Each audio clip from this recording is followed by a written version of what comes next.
Assalamualaikum warahmatullahi wabarakatuh, dear brothers and sisters. My name is Mohammed Salar Faik and today I will let you know about NATO. Do you guys know about NATO? Well, I actually know that you will ask your mother.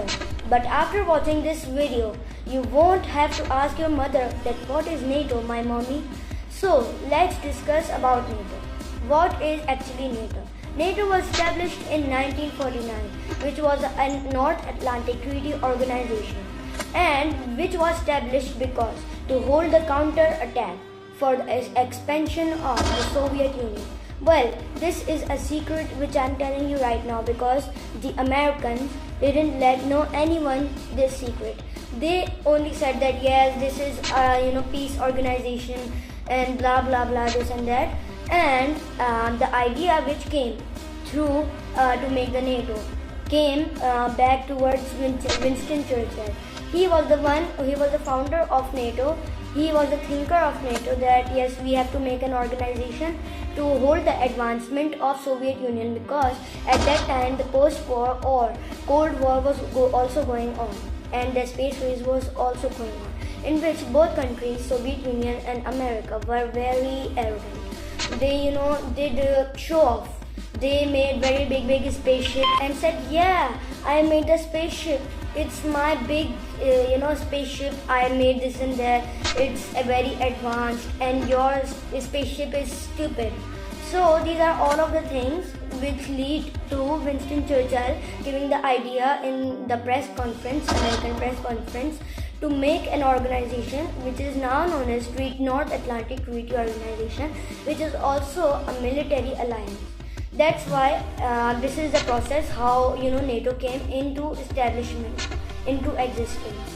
But Winston Churchill lied from the people of America and other people that this is, dear brothers and sisters, a peace organization.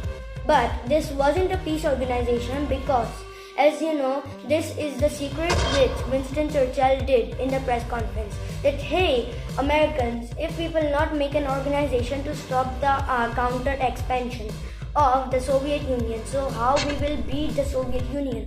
We actually have to beat them. We have to show the world that what we can do, what the Americans can do. This is how NATO came. Now let's see why we call NATO the remote controller of war, the child of war. Yes, we say that because NATO have controls on war. NATO can start war, stop war.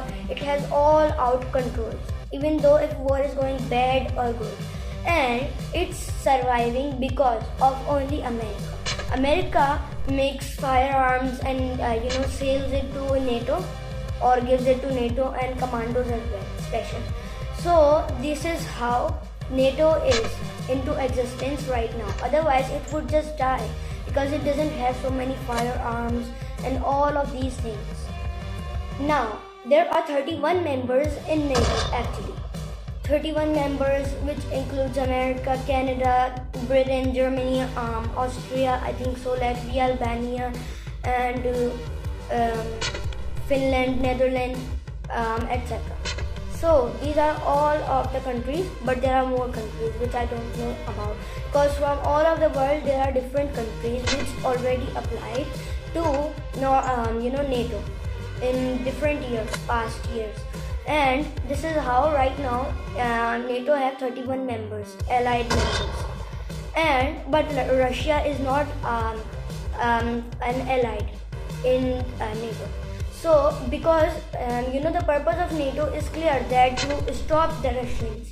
That's why the NATO people won't ever think to invite Russians and their president into being an allied of NATO. So these are all of the things, and NATO was made because of political uses, these type of political uses. And if you ask me that what is the big role of NATO in Israel-Palestine war, so I will tell you that the big role in Israel-Palestine war of NATO is just sitting and looking and saying, ha ha ha, yes Israel, go forward and attack. Because NATO was never meant to be a peace organization, which was only a lie in front of people. So these are all of the things, dear brothers and sisters. And another thing, that when NATO was being established, there were 6 to 7 countries which already at that time joined the peace conference of the allied of NATO. So these are the things, dear brothers and sisters. I hope so now that you, your moms, that mom, tell me about NATO. I hope so that your mind is now clear that what is actually NATO. Thank you very much, dear brothers and sisters. We will meet together again very soon. Bye bye.